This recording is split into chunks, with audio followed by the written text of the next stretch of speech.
हम यह सोचते हैं कि हमारा मन भला शांत कैसे होगा। हमारे मन में तो तरह तरह के विचार चल रहे हैं। हम काम कुछ और करना चाहते हैं, लेकिन हमारा मन हमसे कुछ और ही काम करवा लेता है। इससे पहले कि आप अपने मन को शांत करने का प्रयास करें, यह जानना जरूरी है कि मन का व्यवहार शांत होने वाला है ही नहीं। अगर मन शांत होने वाला हो सकता है तो इस दुनिया में सभी के मन शांत हो गए होते और हर कोई अपना जीवन सुखी सुखी बिता रहा होता। फिर ना तो कोई हंगामा होता है और ना ही किसी तरह की कोई तकलीफ। सभी का जीवन खुशी खुशी बीत रहा होता। फिर ना तो आप और ना ही मैं पैसे कमाने के पीछे भाग रहे होते। समस्या तो यह है कि हम ज्यादा से ज्यादा चीजें इकट्ठा करना चाहते हैं, क्योंकि हमें लगता है कि हमारे पास जितनी ज्यादा चीजें होंगी हम उतना ही सुखी रहेंगे।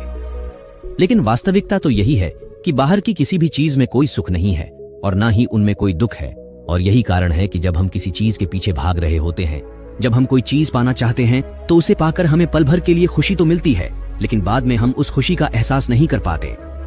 वो खुशी दुख में परिवर्तित हो जाती है और इसी प्रकार से हम एक चीज से दूसरी चीज, दूसरी से तीसरी चीज के पीछे लगातार भागते रहते हैं, क्योंकि हमें ऐसा ही लगता है कि यदि हम वह चीज पा लेंगे तो हम सुखी हो जाएंगे।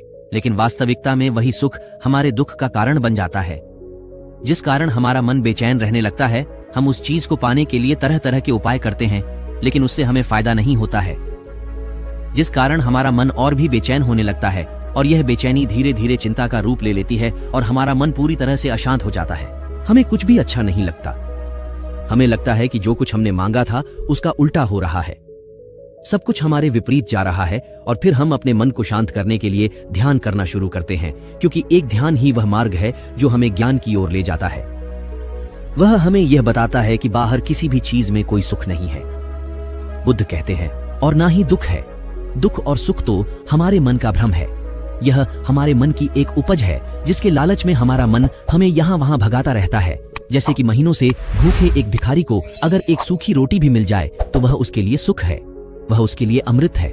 और ठीक उसी के विपरीत यदि किसी धनवान के घर पर 56 प्रकार के भोग भी बन जाए, तब भी वह उसे खाकर तो दुखी ही रहेगा। यह तो उनकी मन स्थिति पर निर्भर करता है।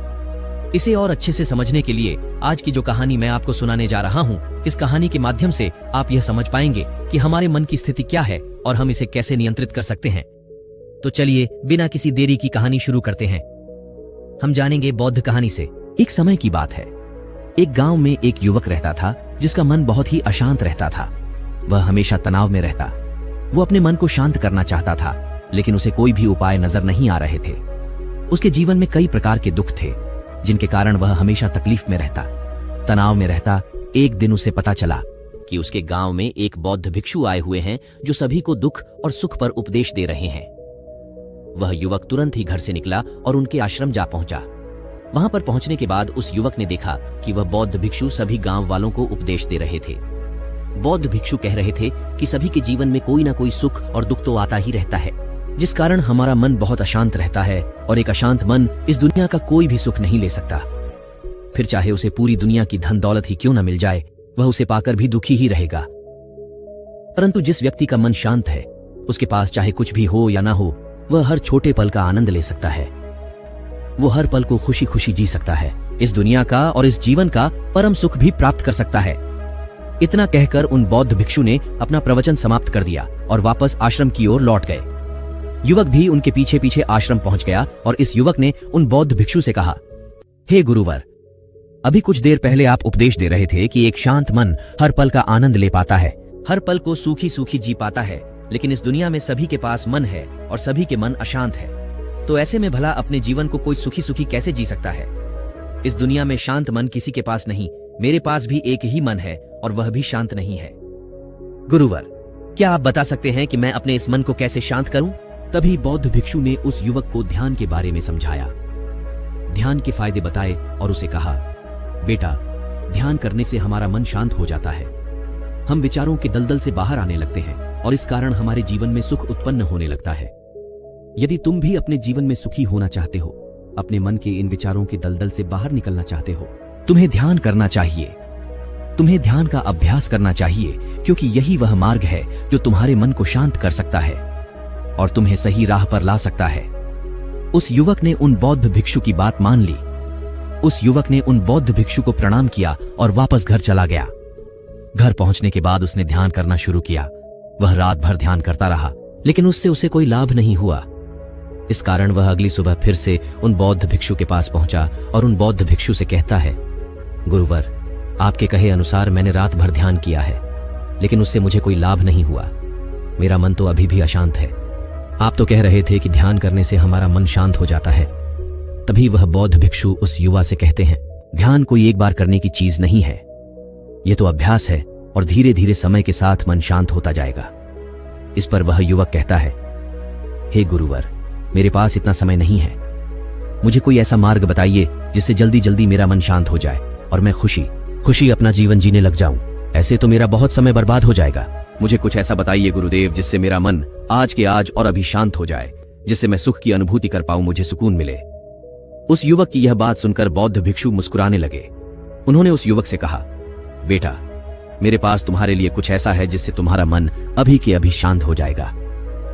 इतना कहकर वह बौद्ध भिक्षु अपने आश्रम में गए और अंदर से एक घड़ा लेकर आए और उस युवक को थमाते हुए कहते हैं, जाओ और पास की बह रही उस नदी से इस घड़े में पानी भरकर लाओ।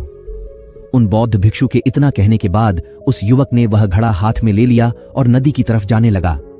उसके बाद मन ही मन सोच रहा था कि लगता है यह गुरु पागल हैं, इन्हें कुछ नहीं पता। भला ये घड़ा मेरे जीवन में शांति कैसे ला सकता है, यह मेरे मन को शांत कैसे कर सकता है। लेकिन उसके पास और कोई रास्ता नहीं था, जिसके कारण उसने घड़ा लिया और पास वाली नदी के पास पहुंच गया। उसने उस नदी में से उस घड़े में पानी भरना शुरू किया, लेकिन जैसे ही उस व्यक्ति ने उस घड़े को नदी से बाहर निकाला तो उस युवक ने देखा कि उस घड़े के चारों ओर छोटे छोटे छेद हैं, जिससे पानी तेजी से बाहर की ओर निकल रहा था।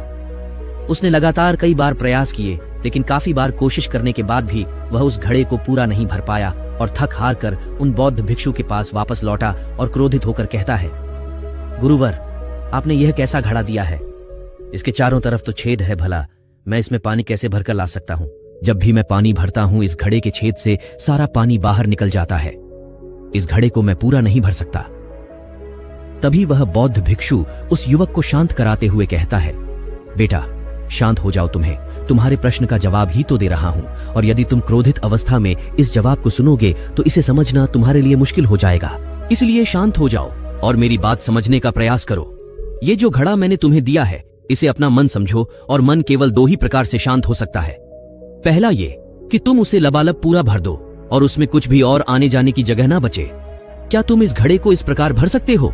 इस पर वह युवक कहता है, हे गुरुवर, मैं इस घड़े को लबालब नहीं भर सकता, क्योंकि जब भी मैं इसमें पानी भरता हूं, सारा पानी तो छेद से बाहर निकल जाता है। तभी वह बौद्ध भिक्षु उस युवक से कहते हैं, ठीक इसी तरह हम भी अपने मन को कभी नहीं भर सकते। हम जितना इसमें डालते जाएंगे, वह सब कुछ हमारे शरीर के द्वारा बाहर आता रहेगा, फिर चाहे वह क्रोध हो, प्रेम हो या फिर दया।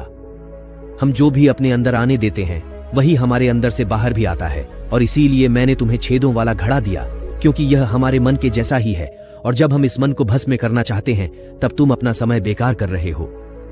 क्या तुमने एक पल के लिए भी यह नहीं सोचा कि इसी प्रकार तो तुम अपने मन को भरने में भी लगे हुए हो? क्या इससे तुम्हारा समय बर्बाद नहीं हो रहा? क्या इससे तुम्हारा जीवन बर्बाद नहीं हो रहा? क्योंकि जिस भी चीज से तुम अपने मन को भरोगे, वह तो बाहर निकल ही जाएगा। उस युवक को अपनी गलती का एहसास हुआ। वह तुरंत उस बौद्ध भिक्षु के चरणों में गिर गया और उस बौद्ध भिक्षु से कहता है, गुरुवर, आपने सच कहा। मैंने कभी भी इसके बारे में नहीं सोचा कि मैं अपना जीवन अपने आप ही बर्बाद कर रहा था। ठीक है, मैं तो इस बात से अनजान था, लेकिन आज आपने मेरी आंखें खोल दी। परंतु गुरुवर, अगर यह मन को पूरी तरह भरने का पहला तरीका मन को शांत नहीं कर सकता, तो मन को शांत करने का दूसरा तरीका कौन सा है?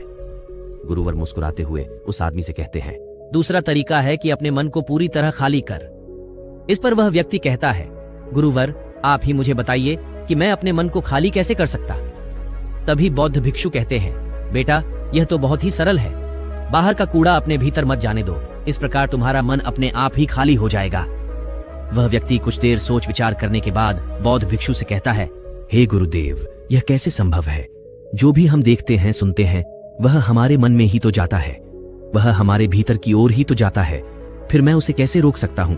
इस पर बौद्ध भिक्षु मुस्कुराने लगे और उस युवक से कहते हैं, बेटा, मैं तुम्हें यही तो समझाने का प्रयास कर रहा हूं कि मन को केवल ध्यान से ही जीता जा सकता है, और एक दिन ध्यान करने से कुछ नहीं होने वाला। हमें इसके लिए समय देना होगा, हमें इसके लिए धैर्य रखना होगा, इसका निरंतर अभ्यास करना होगा। आगे बौद्ध भिक्षु उस युवा से कहते हैं, बेटा, क्या तुम्हें प्यास लगी है? युवक कहता है, हाँ गुरुवर, मुझे बहुत जोरों की प्यास लगी है। इस पर उन बौद्ध भिक्षु ने उस युवक को पानी पिलाया और कहा, यह लो, पानी पी लो, इससे तुम्हारी प्यास बुझ जाएगी। लेकिन मुझे एक बात बताओ, क्या आज पानी पी लेने से फिर तुम्हें कभी प्यास नहीं लगेगी? तुम कभी फिर मुझसे पानी नहीं मांगोगे? इस पर वह युवक कहता है, गुरुवर, आप कैसी बातें कर रहे हैं? पानी तो हमारे जीवन का एक हिस्सा है, इसके बिना तो हम मर जाए, और आप कह रहे हैं कि आज पानी पी लो और उसके बाद में कभी पानी न पिएं। ये भला कैसे संभव है? प्यास तो हमें रोज लगती है और हम रोज पानी पीते हैं, इसके बिना तो हम मर जाएंगे। तभी बौद्ध भिक्षु मुस्कुराते हुए उस युवक से कहते हैं, ठीक इसी प्रकार एक दिन के ध्यान से हमारा मन शांत नहीं हो सकता। उसे भी रोज भूख लगती है और उसे रोज रोज हमें आहार भी देना पड़ता है, उसे भी रोज पानी पीने की जरूरत पड़ती है। और ठीक उसी प्रकार हमें हर दिन ध्यान करने की भी जरूरत पड़ती है। और जब हम निरंतर ध्यान करते हैं, इसका अभ्यास करते हैं, तो देखते ही देखते हमारे मन की भूख शांत होने लगती है और एक समय पर हमारा मन सारे विचार उत्पन्न करना बंद कर देता है। तब वह बाहर से कुछ भी ग्रहण नहीं कर पाता और जो कोई भी विचार हमारे भीतर है, वह सारे विचार देखते ही देखते समाप्त हो जाते हैं और इसी प्रकार धीरे धीरे हमारा मन शांत होने लगता है। आगे वह बौद्ध भिक्षु उस युवक से कहता है, बेटा, तुम ही तो कह रहे थे कि तुमने रात भर ध्यान किया है, लेकिन उसके बाद भी तुम्हारा मन शांत नहीं हो रहा। बेटा, तुम चाहो तो 1 घंटे के लिए ध्यान कर सकते हो, चाहो तो पूरा दिन भर तुम ध्यान करो, लेकिन इसका लाभ भी तुम्हें उतना ही मिलेगा। मान लो तुम 1 दिन के लिए ध्यान करते हो, तो इससे तुम्हारे मन को भी शांति केवल कुछ समय के लिए ही मिलेगी। ये हो सकता है कि वह 1 घंटे के लिए शांत रहे या फिर केवल कुछ क्षणों के लिए, लेकिन वह शांत अवश्य होगा। लेकिन जैसे ही उसे फिर से भूख लगेगी, वह फिर से अशांत हो जाएगा और फिर से यहाँ वहां भागने लगेगा और वह अपने विचारों की तलाश में आगे बढ़ेगा, क्योंकि उसे भी तो भूख लगी है, उसे भी तो खाना चाहिए, उसे भी तो पानी चाहिए।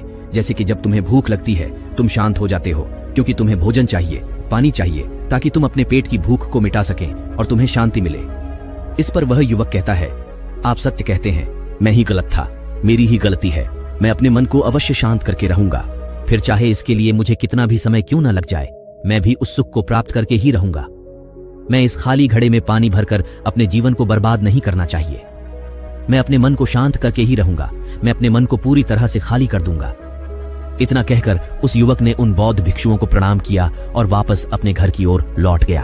दोस्तों, हम लोगों के जीवन में भी कई प्रकार की समस्याएं हैं और हम उन समस्याओं का समाधान करना चाहते, और अंत में हमें जो मार्ग मिलता है वह ध्यान है। हम ध्यान तो करना चाहते हैं, लेकिन हम उसके परिणाम को तुरंत पाना चाहते हैं। जब हम शुरू में ध्यान करते हैं तो हमें उसका कुछ भी लाभ नहीं मिलता और हमें लगता है कि यह व्यर्थ है। दोस्तों, हम लोगों के जीवन में भी कई प्रकार की समस्याएं हैं और हम उन समस्याओं का समाधान करना चाहते, और अंत में हमें जो मार्ग मिलता है वह ध्यान है। हम ध्यान तो करना चाहते हैं, लेकिन हम उसके परिणाम को तुरंत पाना चाहते हैं। जब हम शुरू में ध्यान करते हैं तो हमें उसका कुछ भी लाभ नहीं मिलता और हमें लगता है कि यह व्यर्थ है। इससे हमें कोई भी फायदा नहीं होने वाला, क्योंकि हमें तो सब कुछ जल्दी जल्दी चाहिए। लेकिन वास्तविकता तो यही है कि ध्यान सब्र और समय मांगता है और साथ ही उसे शांति भी चाहिए। परंतु हम इतने अशांत हैं कि हमारे भीतर ये तीनों चीजें नहीं हैं। इसीलिए अपने भीतर धैर्य पैदा करें। जब आपके भीतर धैर्य पैदा होगा, तभी आप सब्र, समय और शांति के महत्व को समझ पाएंगे, और फिर आपका समय चाहे कैसा भी क्यों ना चल रहा हो, आप हर समय खुश रहना सीख जाएंगे।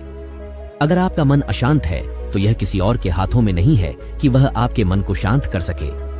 ये तो आपके हाथों में है कि आप अपने मन को किस प्रकार और कितनी देर तक के लिए शांत कर सकते हैं। दोस्तों, आपने आज के इस वीडियो से क्या सीखा वह मुझे आप कमेंट में बता सकते हैं।